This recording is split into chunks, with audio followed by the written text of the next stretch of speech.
Good afternoon, everyone. Thank you for being here today. We're going to go ahead and begin with our press conference regarding Iryna's Law, House Bill 307, and its impacts on the Mecklenburg County Sheriff's Office. Just one in-house rule. We're going to let all our speakers speak first, and then we'll have a time for questions at the end. We'll conclude with a tour of Detention Center Central. For now, we're going to start with Sheriff Gary McFadden.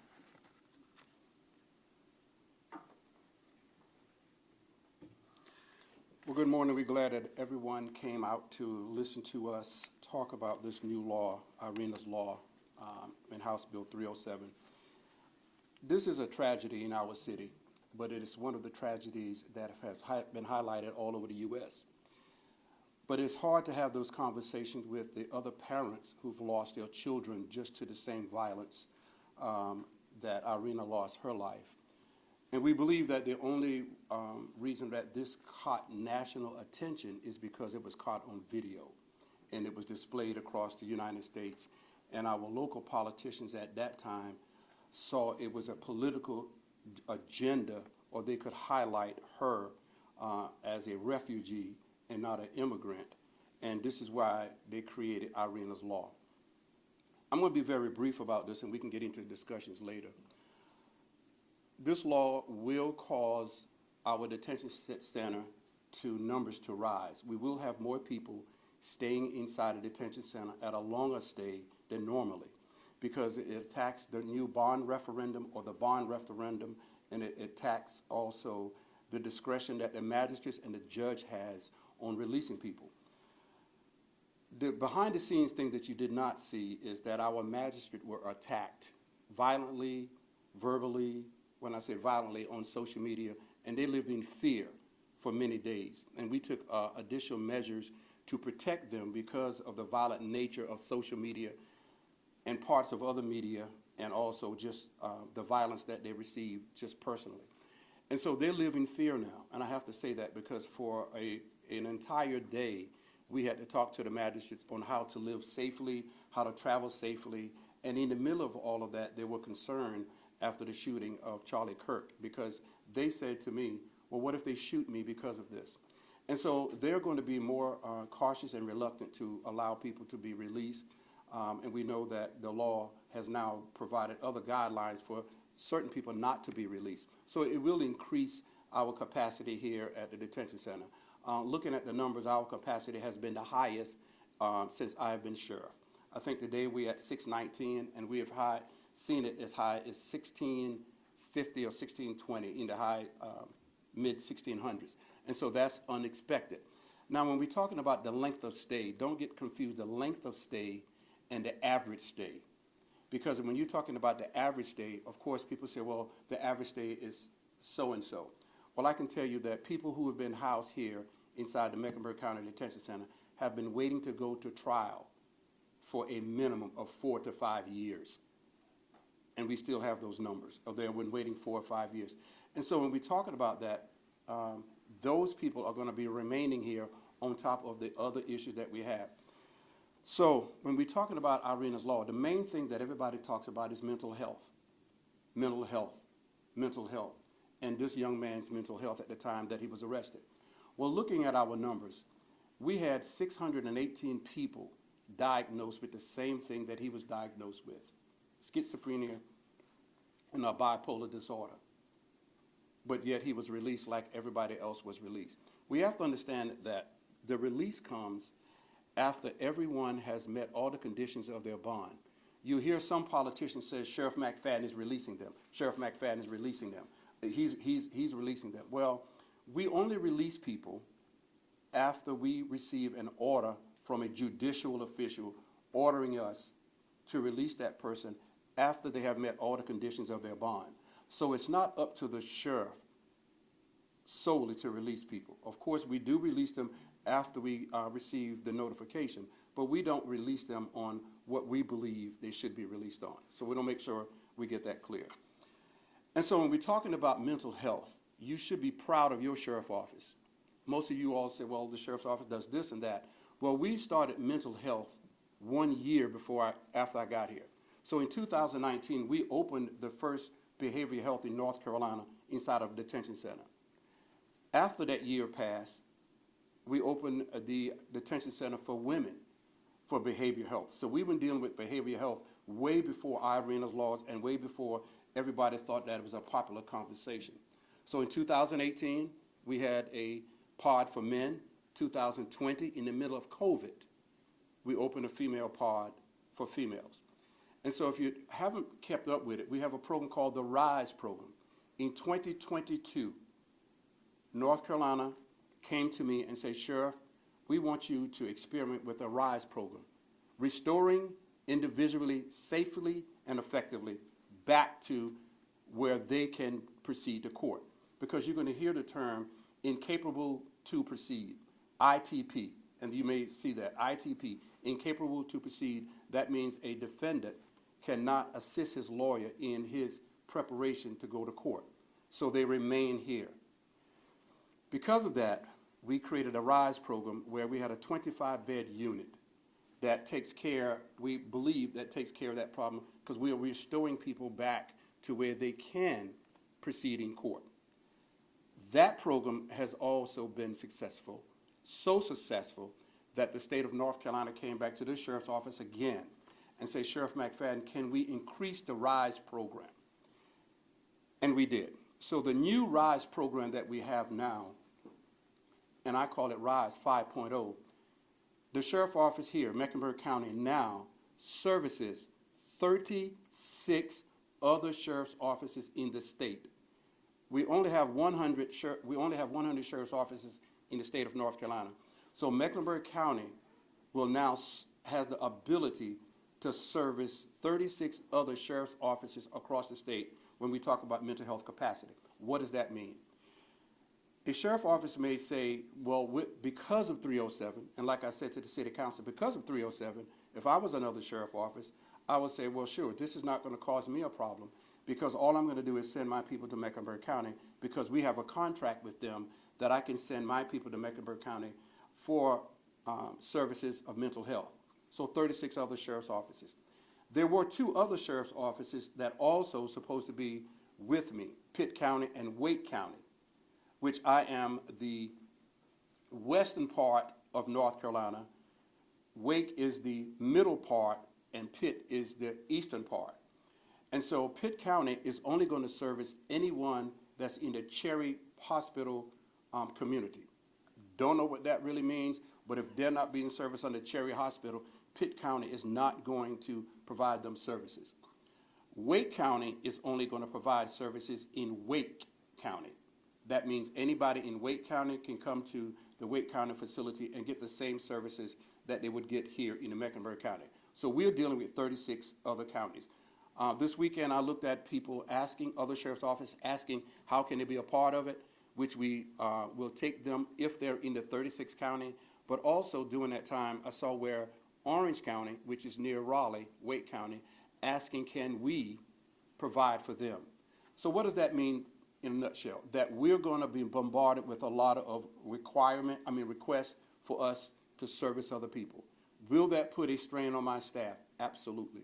Will it put a mental strain on my staff? Absolutely. Why? Because we're now going to be dealing with a much more difficult population when we're talking about mental health, on top of the other population of the people who are arrested for robbery, rape, and murder.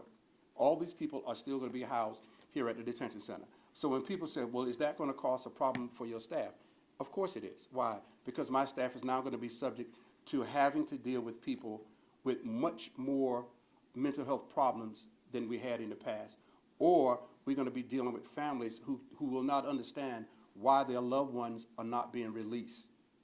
On top of all of that, House Bill 307 did not bring us any resources, and they did not bring any funding. And so when these lawmakers in Raleigh make these bills and Senate bills, the only thing that we are asking for them to do to allow us to have a seat at the table and have a voice. And sure, they will use the word, we spoke to Mr. Caldwell with the North Carolina Sheriff Association.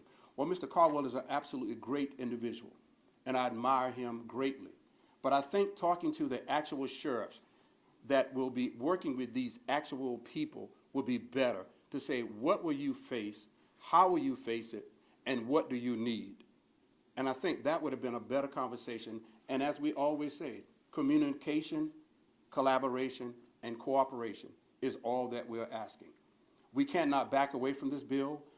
We challenge this bill. We take these challenges head on. My staff have talked. But I know that we are better prepared than most sheriff's offices in the state. Why? Because we have been dealing with this since 2019, mental health. And we are the example to follow. But when you have no funding to help you all, and all of a sudden now we're going to have a recruiting problem, and here's why we have a recruiting problem. Because everybody's recruiting at this time. Every agency in Mecklenburg County, all 6, including CMPD is across the street, we're all recruiting from the same pool. And it's competitive. People may go to Union County or Cabarrus County or Rowan County for different pay and not to deal with as many patients that they have. We are the largest facility in North and South Carolina. And so we have the largest problems because we have the largest capacity. But we will take on this challenge, but simply having us to talk or hear our voice at the table would have been better. But no funding for something that we are mandated to do now is difficult, and it's a difficult pill to swallow when you talk to my staff. But my staff is ready to take on the challenge, and I'm sure that we will be successful. That's all I have. Thank you so much, Sheriff. Next, we're going to have Major A. Dura in Detention Center, and he's going to be talking about population growth and just the state of the detention center. Good morning. I'm just going to talk about the population a little bit. Right now, it's about an 18% increase from the same time last year.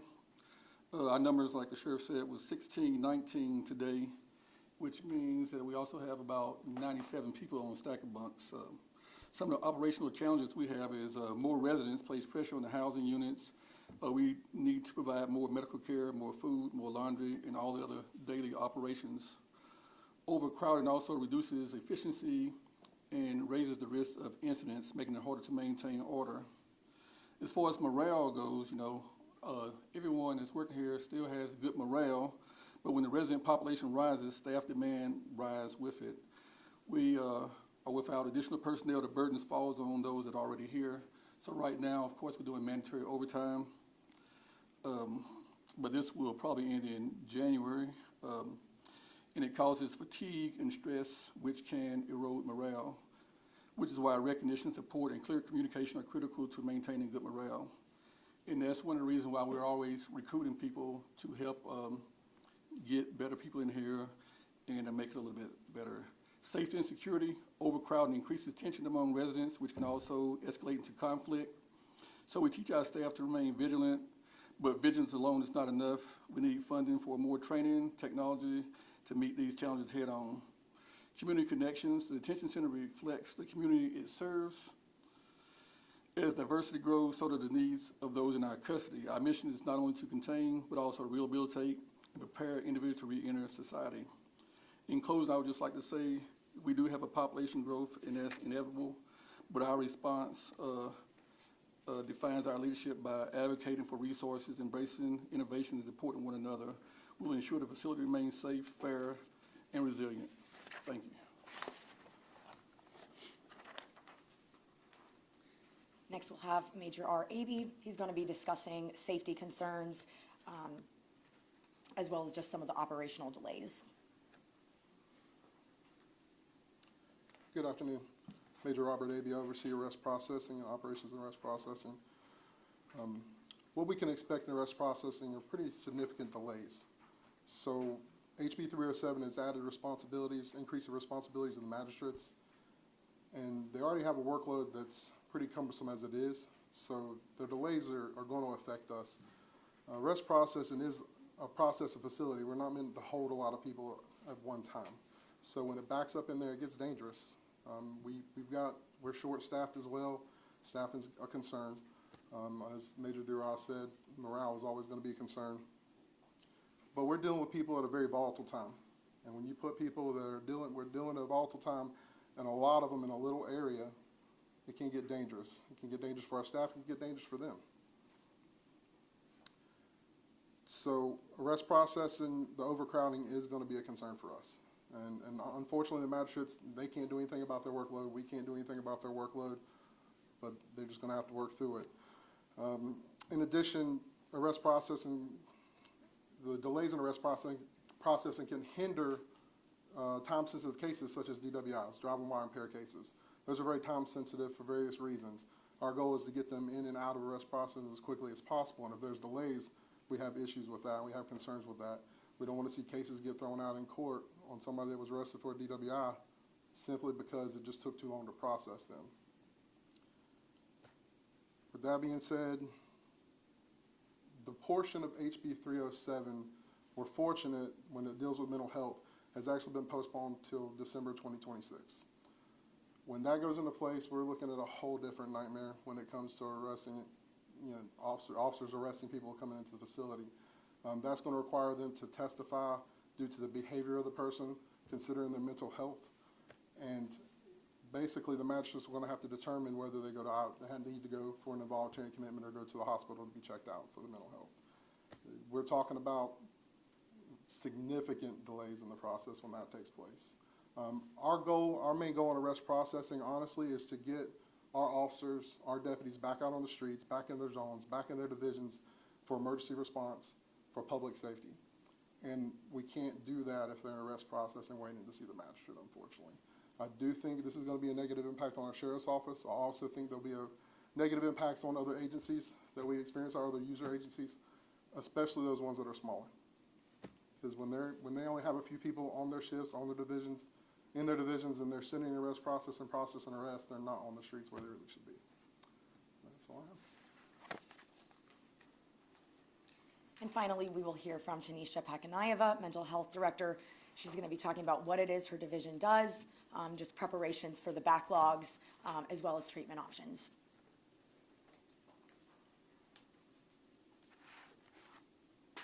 Thank you so much, and good afternoon, everyone. As Sarah said, Tanisha Pakanayeva, Mental Health Director here at the facility. I am a licensed clinical mental health counselor, and I currently oversee 11 other professionals in the provision of the mental health services here. Some of the major functions of our department include crisis intervention services, so suicide or safety watches. We are responding to facility emergencies. Our team also completes initial assessments for diagnostic and treatment purposes. We are doing involuntary commitment petitions and testimonies before the magistrate. And then we provide a number of other support services. So that could be for PREA-related claims, that's the Prison Rape Elimination Act, follow-up for our pregnant and postpartum residents, follow-up for residents on our behavioral health special needs list. So those are individuals who are considered severe and persistently mentally ill.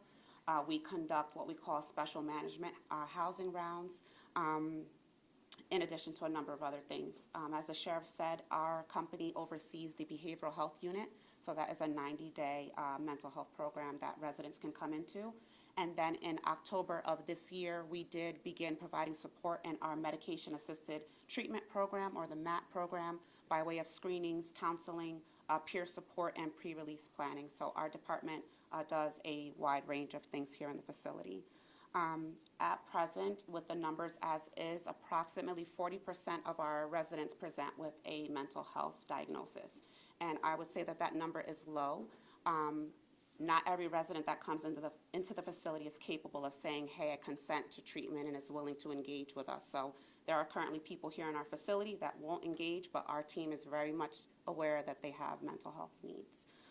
So if we do experience a population increase as a result of House Bill 307, our department is definitely going to be impacted. I can foresee larger caseloads for our clinicians and more demands on them.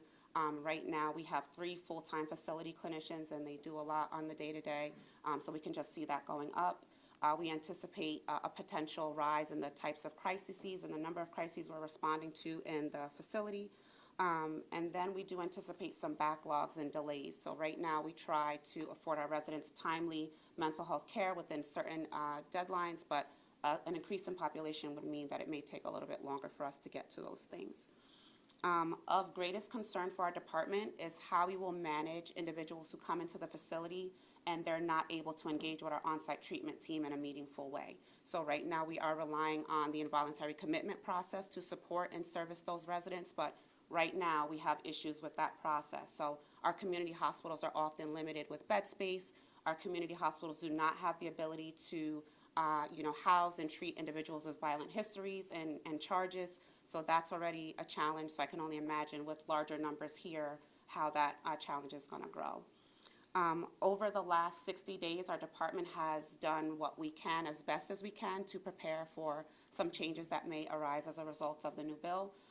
That has included just educating our staff about what changes could come about and making sure that they are prepared.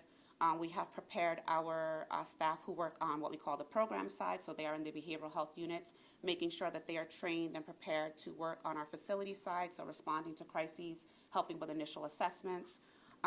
We've gone ahead and onboarded what we call PRN or as-needed employees, so to come in and support on the days when our caseloads are higher, and they'll continue to do so in the future. And we've gone ahead and onboarded an assistant mental director to come in and supervise and support in many of these areas. And we are continuing conversations with our community hospitals. So we have one community hospital that we've been working closely with since my time here, and we've started conversations about how we can enhance our collaborative efforts. We're going to continue those conversations with other hospitals and facilities to see how we can adjust to these changes. Ultimately, it's our goal to provide our residents with quality mental health care and services that is timely and of community standard. I think what we've done thus far, the action steps that we've taken, have prepared us as best as we can. And in the weeks to come, we're going to be looking at data to just see what our numbers look like. We're going to be taking a look at any emerging trends to make sure we can adjust as needed and remain committed to this goal. Okay. Thank you. Thank you all for sharing, and now I'll open up the floor to questions. Sheriff, you mentioned those 36 other counties that use your services. Did you see an uptick in caseloads? Will you have to cancel some of those contracts? Well, the contracts, from my understanding, is a 25-bed capacity, so they will probably go on the waiting list. We haven't got to that conversation yet, but that is one I want to write down. And they'll probably be on the waiting list at the time. The people who come from other counties are going to wait list. Yes, I mean, once we reach that capacity, which is 25, and then the time that they're going to complete the services, they will probably go on a waiting list. Because we can't take more than 25. Sheriff, why help 36 counties if you're already having staffing problems and this added stress? Everybody has staffing problems. We're not unique. But when the state sees that a program like ours have worked to help people throughout the state, we believe that all of the other sheriffs would have joined in and said, well, if Sheriff McFadden takes the western part, they take the middle and the eastern part, we believe that they would have helped. But what do we do if we don't help? And so having that program and knowing that we were successful, we took it on, not knowing that the lawmakers in Raleigh was going to do anything like they did with House Bill 307. I think they should have taken in consideration that we are already dealing with this and we're already tackling this, come to us and say, how can we better manage this, or how can we better collaborate with this, would have been a great thing. And then we probably would have came up with funding and better solutions. But we have already was committed to this before House Bill 307. So the question should be, knowing that, why would they create a House bill like this to put another burden on us? So House Bill 307 has been around for a week now, and given that, do you have any numbers or data that show the real impact here at the detention center so far? Well, if we are increasing by 18%, or we can say the numbers have went up from 1525 to 1618, that is an increase. The last time I saw it, in the middle of the week, and we wanted to look at it, it went up 118 residents more than we normally would have. So you correlate the 18% increase to Iryna's law? Yes. Sheriff, you mentioned more resources and funding are needed. Can you kind of specifically target maybe like one area you would need to be, I guess, targeted? Money, funded. And resources is a word that everybody uses. Well, resources. Okay, well, we're talking about funding right now. And funding and more resources would be that if you have some people that could help us clinically, the state should have looked at that and brought that to us. But funding is it. You're not talking about creating something with no funding. You want us to build a team, but with no funding. So just build a team and then just walk away from it. So that's what I would say. Resources where we could ask, can clinicians come in, help us? You know, when they saw it, now they have a knee-jerk reaction, say, okay, stop. We will do it in 2026. But that you have already seen the ship sail. What we mean, the fear has already been with the magistrates and the judicial system that be careful of who you release. And that's going to be honest. Be careful who you release. I'm not going to be subjected. If I release somebody, then I'm going to be targeted. And you see they target the sheriff at anybody being released. I don't release them. I technically release them, but after receiving an order from a judge, we do. So when we're talking about resources, let's have the conversation and say, what do you need? The number one resources we need now is funding.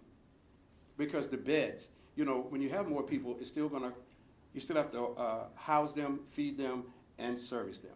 What would you put that funding toward right away? First top item. Staffing.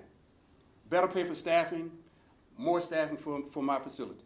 Staffing. Do you have an idea of how many people currently in the jail are either waiting for determination of capacity of whether they continue in trial or currently receiving treatment to try and reach the capacity to continue in trial? Do we have a guess on that number?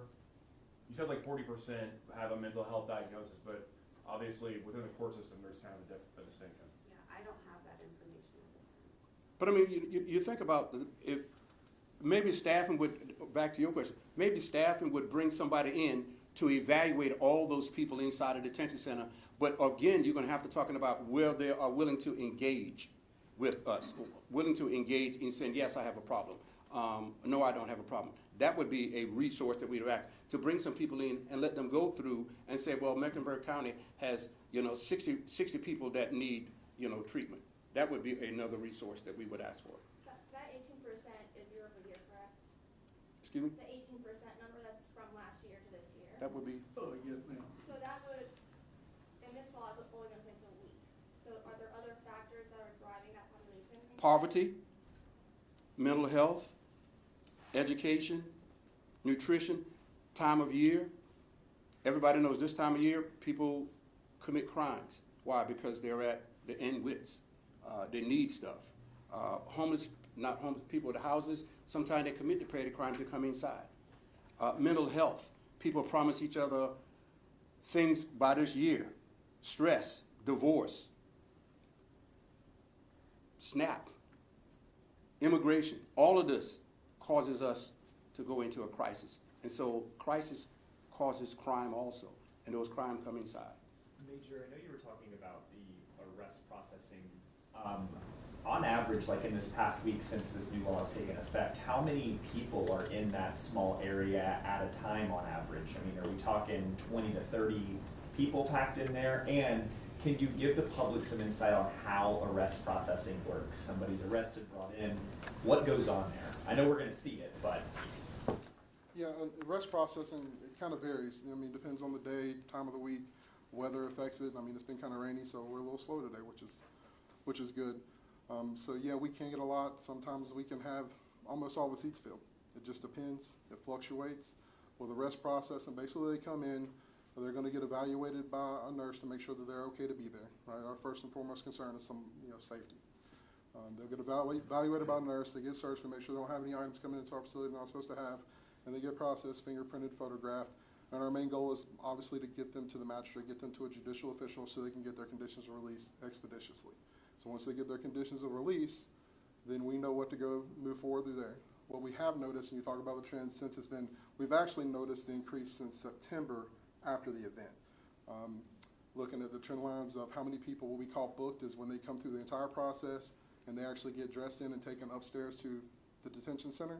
That's called being booked. A lot of them before would get released by the magistrate. We expect the magistrates not to release a lot of people due to the law changes. Right? They're not going to. This was before the law changed. This was before the law changed. But since the incident in September, we've noticed compared to last year, about a 10% increase every single month since September of more people actually being booked and sent upstairs. So we're already seeing that trend increasing since September, and the law's only been in place for about a week. And could you explain, because CMPD is telling us crime is going down year over year, so it wouldn't make sense to a normal resident. It would be hard to understand why the jail population is going up when crime is going down. I can chime in on that a little bit for what I know. You also got to realize too, our population, we've had people that's been in there more than this year. Like the sheriff said, we've had some people that have been in there for a long period of time, extended period of time. So we're waiting on these court cases to get handled in the courthouse as well. So when it just keeps stacking up and we can't get them out, the population is going to go up. And you spoke earlier, when going through the arrest processing, the arresting officer is with that individual throughout the entire process. They are with them up until the magistrate if it's an individual arrest. If it's a warrant arrest, again, our main goal is to get them out on the streets. We process the warrant arrest form. They come in, we make sure they're good. We send them back out, so we do our part to increase public safety. But if it is a visual arrest, they have to testify to the magistrate. They'll be there up until that point. Once they testify to the magistrate and we get the conditions released, and the officers free to leave. If somebody is booked, how long is the process? Let's say they have some kind of mental health crisis, and they want to see a counselor. What does that process look like for them? Do they have to fill out a form? How long do they have to wait? I'm probably going to defer that to Pakanabia when it comes to that. But when they do come through our system, they're not in the arrest process in very long, a couple hours after they, basically before they get booked after they see the magistrate. So right in the detention center in our AP division, we have a nursing team that is stationed down there. So depending on what the presenting issue is for the resident determines how quickly they'd be seen by us. So some people are seen emergent, like right in that moment. And oftentimes if we see that, those individuals are going to be somebody that we IVC or petition for IVC. And then after that, it could be like a routine follow-up. So it all depends on what the presenting need is. Sheriff McFadden, we got ourselves in this situation after stabbing on the light rail. We had another one on Friday. Of course, I'm wondering if you have any concerns of what this new latest one will bring, because when we look at the guy's background, he's been deported twice, and now he's in your jail on a detainer. Well, as we know, immigration is the federal board's issue. Why don't we ask them? He's been deported twice under the civil, deportation process.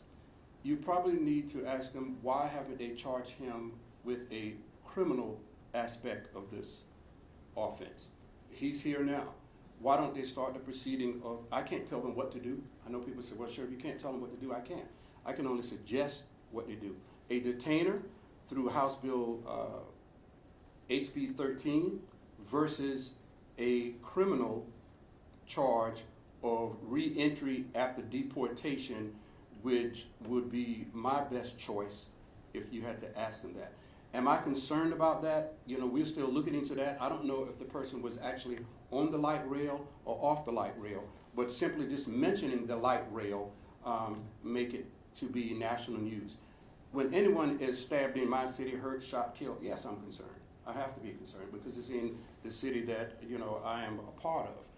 We are concerned about it, but we also need to be honest about the immigration part of it. You know, we want to blame the sheriff. Well, you deported this person twice. Does that really work? Or has it worked? And what will you do after that? I saw all of the newscasts this weekend about this incident.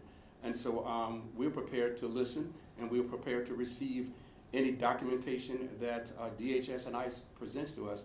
But I would recommend them to look at it from a criminal aspect instead of the civil aspect, because we can see that it causes us issues if it's only a civil aspect on deportation. Has Oscar Solorzano ever been an inmate in your jail before this instance? And I believe that is no. Quick follow-up. So it did happen. Police say it happened on the actual light rail, but I wonder your thoughts, knowing that we had Border Patrol here for a few weeks, just a week and a half, 2 weeks ago, and they claimed that they were going after previous felons. He has convictions in the past. Do you have any thoughts on why he wasn't picked up then? Well, I think you have to ask Border Patrol, and if you get in touch with them, that would be almost a miracle in talking with them. because we asked them to collaborate with us here. Let me make sure we get the distinction. We have a better communication with ICE than we have with Border Patrol. Border Patrol never came and talked to us, even though they were 500 yards away from here doing an interview with CNN right across the street.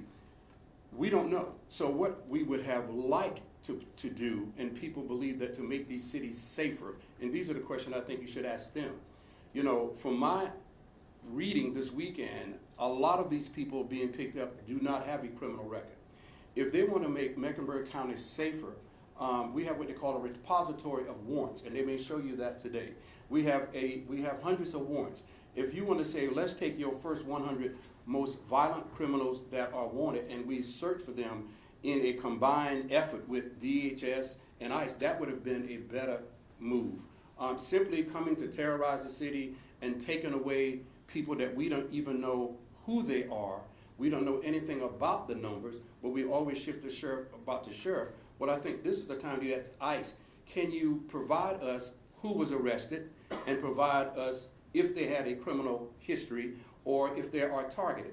When they say targeted, it is very clever by using, they have target areas. That means Central Avenue and South Boulevard. Let's make no mistake about it. Those are our heavily Hispanic areas. So South Boulevard and Central Avenue, they targeted those areas. Who they took away, we do not know to this day.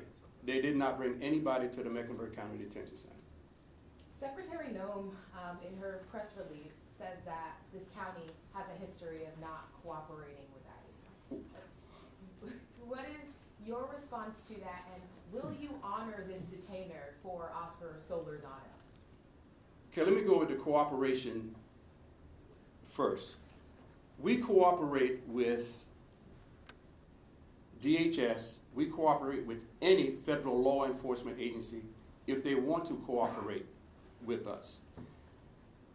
North Carolina General Statute, which I love to quote, 162.62 mandates us to cooperate with ICE. ICE is using, or she is using, or someone is using what I have classified as a word salad. They will not tell you that I am not following the law. I am not cooperating to what they want us to follow. And as I said about this young man who is here now, under House Bill 318, we're going to follow those guidelines. And those guidelines say whatever they say, and then within that 48 hours, we're going to notify them, and then ICE can do what they want to do. What I suggest them to do, which would be what I would like to see them do, is actually file criminal charges for re-entering after deportation. That would be the greatest part to satisfy me. Moving forward, could we please keep our questions to House Bill 307? Sheriff, Go ahead. Sheriff, there are people who, after this latest light rail stabbing and the one before, do want changes and do want to feel safer. If House Bill 307 isn't the solution, and if it's not going to make people feel safer, what kind of policy changes could Raleigh bring that would do that? Well, I mean, I think it goes back to having a I want things to be safer. I want people to be safer. But I think talking together to find out the best solution would be the best thing to do at this time. Simply creating something that has caused controversial issues among law enforcement, you should say, well, Sheriff, we want to talk to you. We want to talk to the largest counties. We want to talk to all sheriffs. I think that is what we're asking to see if what can better fit to make these cities safe. Simply saying we want to make them safer. After 2 weeks here, I don't think anybody felt safe after Border Patrol left. So I think that having these conversations say, what can we do together, instead of saying, what can you do, Sheriff? I have my ideas, they have their ideas. I think coming together and having a conversation is the best idea, and being collaborative to push out the best policy and the best avenue to combat what we're doing. To throw Chief Patterson, as they say, throw her a bone. Her first day on the job, she called me and said, we want to work together. And she had an assembly of leaders, I think, this past Thursday. That is what we're asking for, a start. Everybody believes that they have the answer in Raleigh, but who's never been in Charlotte. Have Destin Hall or Phil Berger ever called you? Never have called me. And we're looking for that conversation.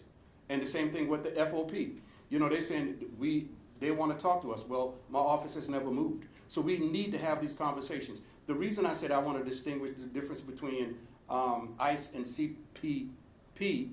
BP is because when I sent them a letter on October 1st and said, I need this from you, they came and had a meeting on the 17th of October.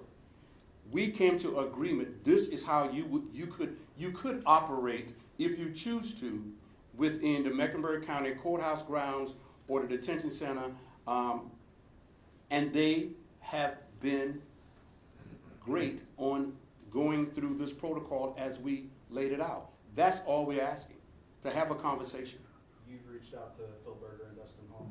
Absolutely. And I go to Raleigh and stand in the chambers and we can't meet, and stand beside their doors and can't meet. Can I follow up with just to try and cut through some stuff on the booking versus processing percentages going up since August? Since the mental health aspect of the law hasn't taken effect and won't take effect until next year, and the minutia of essentially what would cause somebody to stay booked as opposed to where they were before, is what's causing the biggest jail influx of people, essentially magistrates afraid of releasing the wrong people? Can someone just tell me if that's the case or not? I don't think that we can, well, I'm going to say, I don't think we can just put it on the mat, and we're not going to just put it on the mat. It's a system. It's a system. It's a system that they are here. We have people in crisis. We don't understand that. We have people been waiting to go to trial for a number of reasons. Mental health is a part of it. Poverty is a part of it. People don't have the resources to actually bond their loved ones out, and places don't have to go. People are released from people are released from prison every week and brought to Mecklenburg County. A couple of days ago, I met a gentleman on the sidewalk, and he needed a place to go. Being out of prison after 1 year, we sent him to our resource center that give him all the things that we could possibly give, but he is still homeless inside of Mecklenburg County. Is he going to commit a crime? The likelihood, yes. Why? Poverty, food, nutrition, and housing. So he may do things just to feel comfortable, and he will come inside our detention center, and then again, it becomes a poverty issue where nobody can bond him out, and he remains here. Those are the things that that data may not show all the time. You talked about the 97, I don't know if that number was right, the stackable bunks, the stackable beds. How does that work? You maybe can make more beds, but you can't necessarily make more space. So how does that look in the population? Okay, not quite have your question. So you said that there's people on stackable beds or, Yes. or bunks, like Yes. almost 100, right? Something like that. Right, Yeah. Yes. And so you can make more beds, but you can't necessarily make more space. So what kind of problems does that present? Having so many people on these stackable beds. When we get that many people on the stackable bed, it affects morale, of course. Can you come up here, please? It affects the morale, it causes tension, but, it's workable. The building is a building. You can't make the building bigger, but you can always put stacker bunks, give people more space.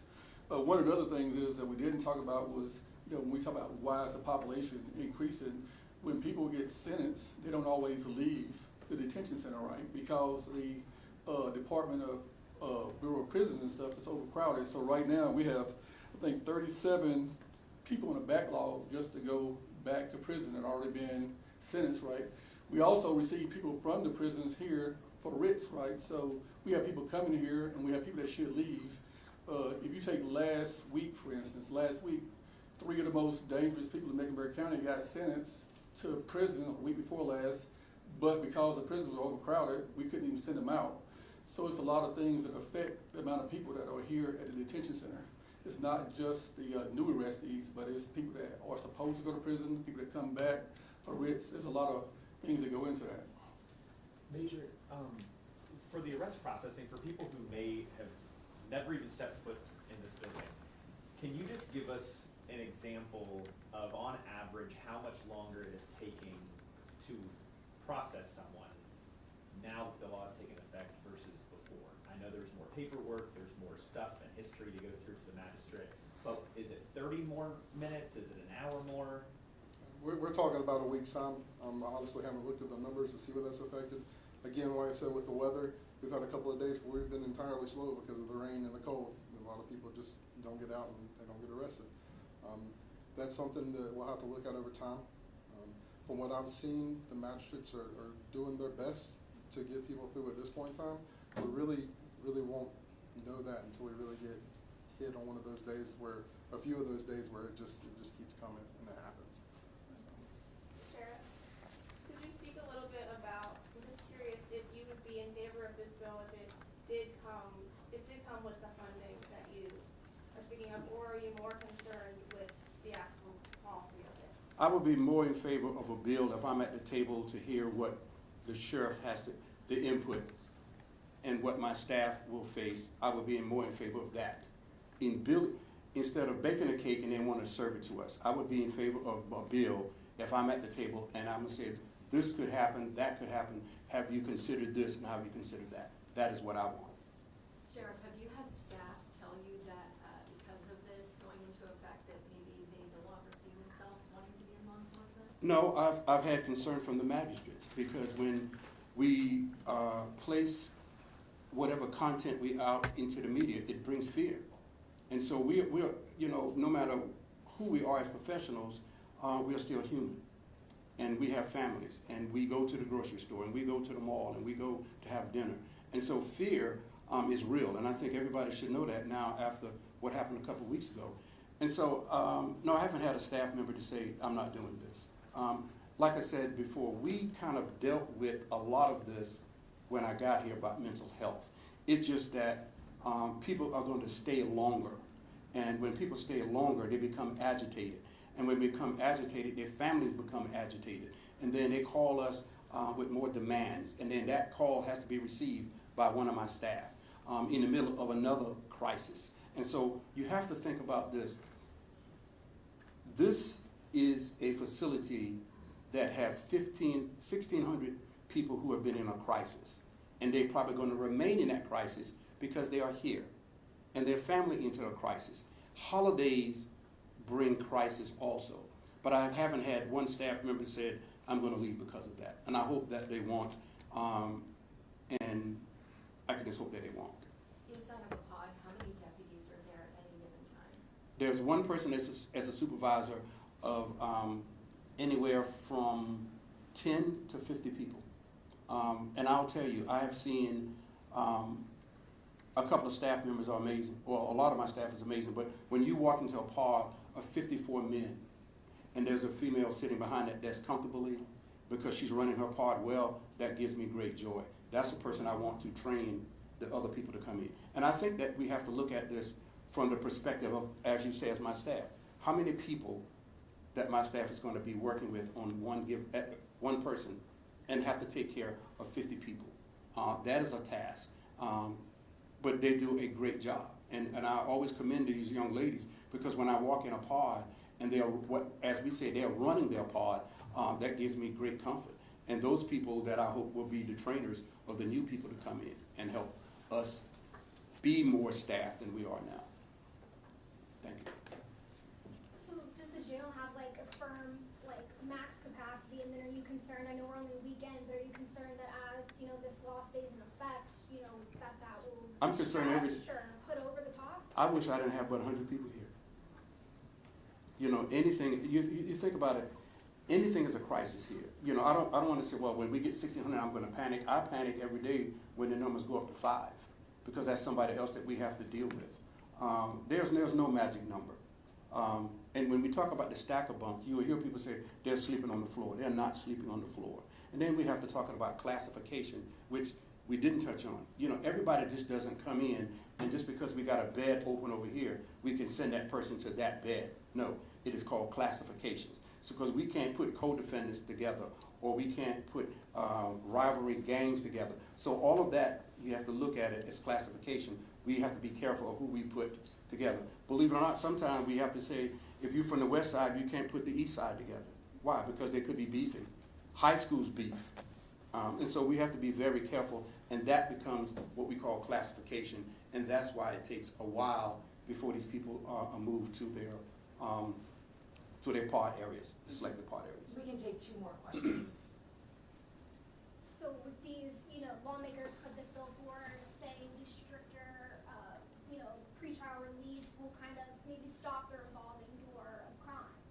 think that is what effect it will be, or what other consequences maybe do they not consider when they?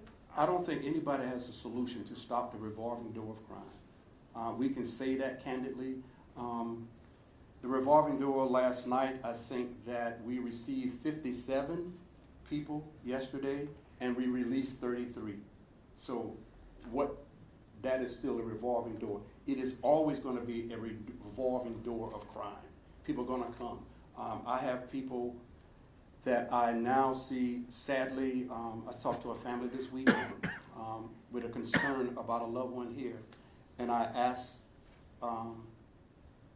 some questions about this young man, and unfortunately, I thought it was somebody that I coached in Little League football, but it wasn't. It's actually his son. And so that's a revolving door for me. Now I'm seeing the second generation come. And so then who takes on that mission? The community should take on some of that mission to help decrease who comes inside our detention center. What does that look like?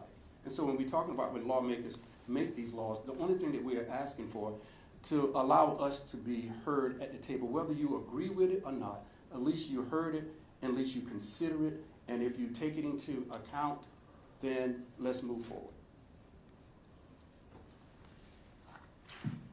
I'll ask one more question if somebody else has it. You kind of mentioned a little bit of, I'm wondering, with these stricter release laws, like with the secured bonds, unsecured, like do you think it will really target kind of those repeat offenders, or you kind of mentioned kind of in passing, like get people that are poor, like who do you think it's I think that it will significantly harm the people who are less fortunate because of funding, fine and fees, because we don't even think about when a person is here, they still have to pay a lawyer and they still have to go to court. And when a parent comes to court, he or she's gonna lose time from work. If you're not familiar with our commissary, mothers come here and go to a machine and daily put what they call money on their books. So a family may put $200 a week because their loved one said, I need this or I need that. And so all of that creates a deeper pocket for poverty. And then when you're talking about poverty, they still have to go to court. They still have to pay a lawyer and all of these fundings. And so this is the revolving door that nobody knows how to fix. So funding, imagine fine and fees. And if you just heard, we just had, the state doesn't have the ability to accept these people who have been convicted for crimes often. It is a waiting list. It's a 30 waiting list. And so then the big story was these two young men are convicted of a crime. They are still here. How much attention is that inside a detention center? How much attention is that? And you don't think my staff says, well, these two people have just killed someone. You know, we have those people upstairs. You know, even though they have not been convicted, you know, they are charged with it. All of that goes into our daily functions as a sheriff's office. Thank you. This concludes our press conference. Our detention staff will escort you all for the tour. Thank you so much. Queen City News Plus. Just search Queen City News on your smart TV's app store.